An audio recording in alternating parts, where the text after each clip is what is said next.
Welcome to Nandini's pantry. இன்னைக்கு நந்தினிஸ் பேண்ட்ரியில் நம்ம பார்க்க போகிற ஆரோக்கியமான டிஷ் என்னன்னா இட்லி மிளகா அப்படி தான். இட்லி மிளகா அப்படி வீடியோ நான் ஏற்கனவே போட்டிருக்கேன். ஆனால் அதில் வந்து நான் வந்து ஃபுல்லாக டீட்டெயிலாக பேசி அந்த மாதிரி எதுவும் இது பண்ணலை. நான் அதில் வந்து எக்ஸ்பிளைன் பண்ணி போடலை. அதனால தான் நான் திருப்பி அந்த வீடியோ போடலான்னு இருக்கேன். இதில் வீடியோ ஃபுல்லாக ஸ்கிப் பண்ணாமல் பாருங்கள். இதில் நிறைய டிப்ஸ் இதெல்லாம் நான் சொல்ல போகிறேன். வீடியோக்குள்ளே போகிறதுக்கு முன்னாடி மறக்காமல் நந்தினிஸ் பேண்ட்ரியை சப்ஸ்கிரைப் பண்ணிடுங்க. வாங்க அது எப்படி செய்யலன்றதை பார்க்கலாம். இப்போ கடாய் சூடாயிடுச்சு. இந்த மிளகாப்பொடி வந்து 15-20 நாள் வரைக்கும் எந்த ஸ்மெல்லும் வராது, சிக்கு வாடையோ வராது. ஏன்னா நம்ம இதில் ஆயில் சேர்க்க போகிறது கிடையாது. இந்த மிளகா வத்தலும் கருவேப்பிலையும் வறுக்கிறதுக்கு மட்டும் ஒரே 1 ஸ்பூன் மட்டும் விட போகிறேன். இவ்வளோதான். நல்லெண்ணெய் விட்டுருக்கேன் நான். இது ஒரு 15-17 மிளகா எடுத்து வச்சுருக்கேன் நான். நல்லா 1 கப் கருவேப்பிலை.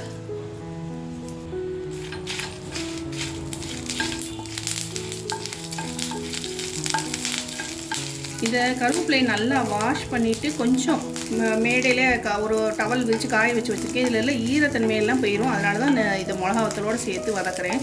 நீங்களும் அந்த மாதிரி வதக்கிட்டிங்கன்னா அது கிடவே கிடாது. நல்லா ட்ரை ரோஸ்ட்டாக சொட்டு எண்ணெய் விட்டால் போதும். இந்த மிளகா வத்தல் வதங்குறதுக்கு ரொம்ப ட்ரையாக வறுத்தோம்னா புகை ரொம்ப வரும், கமரும். அதனால தான் கொஞ்சம் எண்ணெய் விட்டுருக்கேன் நான். இது இப்போ நல்லா வறுபட்டுருச்சு. இதை அப்போ ஆற வச்சுருவோம். பிளேட்டுக்கு ட்ரான்ஸ்ஃபர் பண்ணிவிட்டு. நீங்கள் காரம் நல்லா சாப்பிட்றவங்களா இருந்தால் நான் வந்து 1 கப் உளுந்து பருப்பு எடுத்திருக்கேன். நீங்கள் இதை வந்து 1/2 கப்பாக கூட எடுத்துக்கலாம். காரம் வந்து கொஞ்சம் மீடியமாக சாப்பிட்றவங்களா இருந்தால் 1 கப் உளுந்து எடுத்துக்கோங்க. இந்த கருப்பு உளுந்தை சேர்க்கறதுக்கான காரணம், இதில் தோலில் நிறைய நார்ச்சத்து இருக்குது. அதே மாதிரி இந்த கிறிஸ்பினஸ் வந்து இதில் வந்து கடைசி வரை இருக்கும். சீக்கிரமே போகாது. ரொம்ப வாசனையாக டேஸ்ட்டாக இருக்கும். நம்ம சாப்பிடும்போது நம்ம அந்த கடி வாயில் அம்பிடும்போது அவ்வளோ டேஸ்ட்டாக இருக்கும். அந்த ஸ்மெல்லும் அந்த டேஸ்ட்டும் நிச்சயம் நீங்கள் ட்ரை பண்ணி பார்த்தீங்கன்னா கண்டிப்பாக சொல்லுவீங்க. இதுதான் இதில் வந்து நம்ம சொல்லக்கூடிய ஃபஸ்ட்டு டிப்பு. இதுதான், கருப்பு உளுந்து சேர்க்கணும். இட்லி மிளகாப்பொடியை பொறுத்த வரைக்கும் உருட்டு உளுந்தை விட கருப்பு உளுந்து தான் ஆரோக்கியத்துக்கு ஆரோக்கியம், டேஸ்ட்டுக்கு டேஸ்ட்டு. இப்போ இது கொஞ்சம் லைட்டாக ரோஸ்ட் ஆக ஆரம்பிச்சிருக்கு. அந்த ஸ்டேஜில் வந்து நம்ம பாசிப்பருப்பையும் சேர்த்துப்போம். இதில் பாசிப்பருப்பு சேர்க்கும்போது டேஸ்ட் அட்டகாசமாக இருக்கும். நான் பாசிப்பருப்பு வந்து 1/2 கப் சேர்த்துருக்கேன். 1 கப் உளுந்து, பாசிப்பருப்பு 1/2 கப் சேர்த்துருக்கேன். இதில் வந்து பாசிப்பருப்பு வந்து எல்லாருமே இட்லி மிளகாப்பொடியில் சேர்க்க மாட்டாங்க. இதுதான் 2வது டிப்பு. இந்த மிளகாப்பொடி டேஸ்ட்டாக இருக்கிறதுக்கு காரணமே. நீங்களும் கண்டிப்பாக இதை இந்த மாதிரி பாசிப்பருப்பையும் சேர்த்து வறுத்து ட்ரை ரோஸ்ட் பண்ணி மிளகாப்பொடி செஞ்சு சாப்பிட்டு பாருங்கள். சூப்பராக இருக்குது. இட்லி 5-6 சாப்பிட்றவங்க 7-8 சாப்பிடுவாங்க. அவ்வளோ டேஸ்ட்டாக இருக்கும். கடலைப்பருப்பு வந்து 1/4 கப்பு. எல்லாமே சிம்மில் வச்சு தான் பொறுமையாக ட்ரை ரோஸ்ட் பண்ணணும்.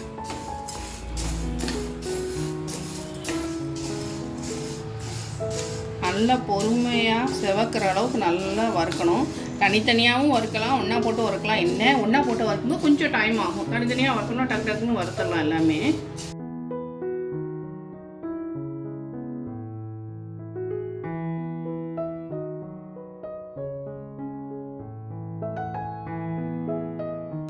பார்த்திங்கன்னா நல்லா செவந்துடுச்சு. இதை நல்லா ஆற விட்டு ரூம் டெம்பரேச்சர் வந்ததுக்கப்புறம் தான் அரைக்கணும். அதுக்கு முன்னாடி இந்த உப்பை லேசாக வதக்கணும். சரி, போடவே கூடாது.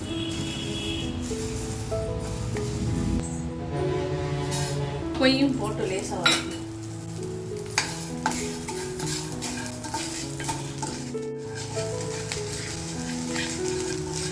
அதுலேயே சவுண்ட் கேட்குது பாருங்க. அதில் ஈரத்தன்மை இருக்காத மீன். இப்போ வறுத்துட்டு சேர்த்தா நல்லது.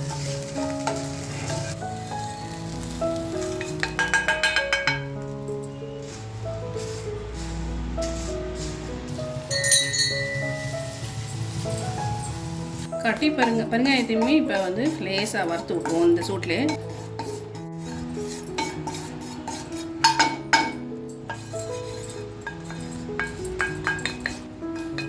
இதுவே இவ்வளோ வாசனையாக இருக்குது. இதே கட்டி பெருங்காயம் போட்டால் இன்னும் பயங்கர வாசனையாக இருக்கும். தோலோட ஒரு 7-8 பூண்டு பல் போட்டிருக்கேன் நான். ஆனால் நான் 4 கிழமையில் வந்து நாங்கள் வந்து பூண்டு வெங்காயம் மசாலா அந்த மாதிரிலாம் சாப்பிட மாட்டோம். ஒரு செவ்வாய் வெள்ளினாலும் சரி, ஒரு 4 கிழமை அமாவாசை பௌர்ணமி எந்த ஒரு ஃபங்க்ஷன்னாலும் நாங்கள் அந்த மாதிரி சாப்பிட மாட்டோம். அதுக்கு வந்து இந்த மிளகாய் தனியாக திரிச்சு வச்சுப்போம். ஏன்னா இது போட்டு சாப்பிட்டா தான் சங்கரிக்கு பிடிக்கும். அதனால தான் நான் அந்த மாதிரி என் பொண்ணுக்கு அதுதான் பிடிக்கும். அதனால இது மட்டும் கொஞ்சம் ஒரு தனி மிளகா அப்படியே கொஞ்சம் போட்டு தனியாக திரிச்சு வச்சுப்பேன் நான். அதாவது ஒரு கொஞ்சம் போர்ஷனை மட்டும் பூண்டு சேர்த்து மிச்சம் இருக்கிறத வந்து தனியாக திரிச்சுக்குவீங்க என்ன? ஆமாம். அந்த மிச்ச போர்ஷன் நீங்கள் சாப்பிடுவீங்க, அந்த பூண்டு போட்டு ஸ்பெஷலாக திரிச்சது நான் சாப்பிடுவேன். கரெக்டாக? கரெக்ட். Reserved for Sankari. யாரை எழுதி வச்சுருவோம் அதில். இப்போ லேசாக சூட்டில் தானே போடும்.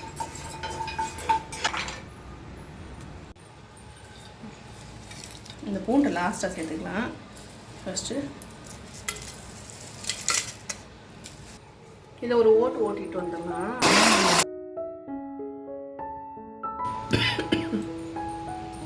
இப்போ நான் ஆடுறதுக்காக திருப்பி 2 பாதியாக பிரித்து வச்சுருக்கேன். வேறு ஒன்றும் இல்லை, ஒரே தட்டில் இருந்தது தான்.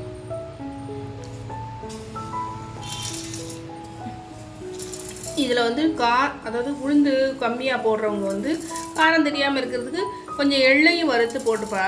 எள்ளு மிளகா அப்படி, அதாவது இட்லி பொடியிலே எள்ளு சேர்த்துருந்தா அதுவும் நல்ல டேஸ்ட்டாக இருக்கும். அதெல்லாம் வெயிட் போடுவோம். அதனால தான் நான் எள்ளு ரொம்ப இது சேர்க்கறது இல்லை. நல்லா ஆறிடுச்சு. இப்போ நம்ம அரைச்சிக்குவோம். வாசனை எப்படி இருக்கு பாரு. வா, சூப்பராக ரெடி ஆயிடுச்சு. இந்த வயிறு புண்ணு இருக்கவங்க கூட இந்த பாசி பருப்பு சேர்த்துக்கிறதுனால இதை சாப்பிடலாம்.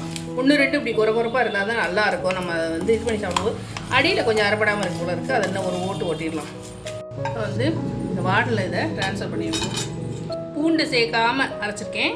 இதில் வந்து பூண்டு போட்டு அரைக்கணும். எனக்கும் சங்கரி அப்பாவுக்கும் தனியாக எடுத்து வச்சிடுறேன்.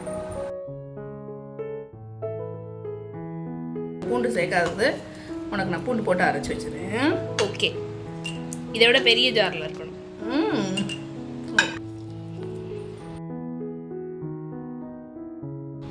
வறுத்த பூண்டு நான் எல்லாம் இதில் போட்டு இதை இதில் அரைச்சிக்கலாம். பூண்டு வாசனை தூக்குது. நல்லா இருக்குது. இதை இதில் ட்ரான்ஸ்ஃபர் பண்ணிடுச்சு.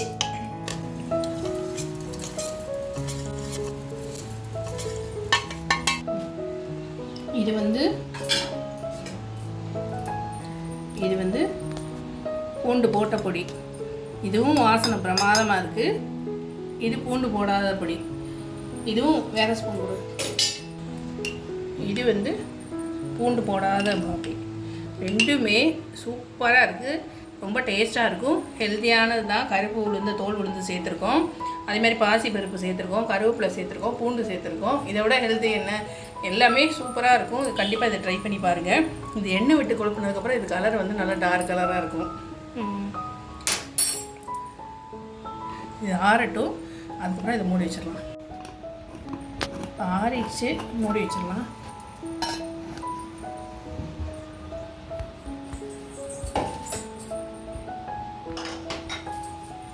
இந்த ரெசிபி உங்களுக்கு கண்டிப்பாக பிடிச்சிருக்குன்னு நம்புகிறேன். எந்த ஒரு டிஷ்னாலும் வீட்டிலே நம்ம ரொம்ப இன்ட்ரெஸ்ட் எடுத்து கொஞ்சம் மெனக்கிட்டு செஞ்சு கொடுத்தோம்னா ஹெல்த்தியான லைஃப் ஸ்டைலில் நம்ம ஆரோக்கியமாக எப்பவும் இருக்கலாம். கண்டிப்பாக இந்த ரெசிபியை ட்ரை பண்ணி பாருங்கள். மறக்காமல் நந்தினி ஸ்பெஷலை சப்ஸ்கிரைப் பண்ணிடுங்க. இந்த ரெசிபி பிடிச்சிருந்துன்னா உங்கள் ஃப்ரெண்ட்ஸ் அண்ட் ஃபேமிலிக்கு ஷேர் பண்ணுங்கள். என்னுடைய சேனலை சப்ஸ்கிரைப் பண்ணிவிட்டு எல்லோரும் வீடியோ பாருங்கள். எப்படி இருந்ததுன்னு கண்டிப்பாக கமெண்ட்டில் சொல்லுங்கள். தேங்க்ஸ் ஃபார் வாட்சிங். Bye bye.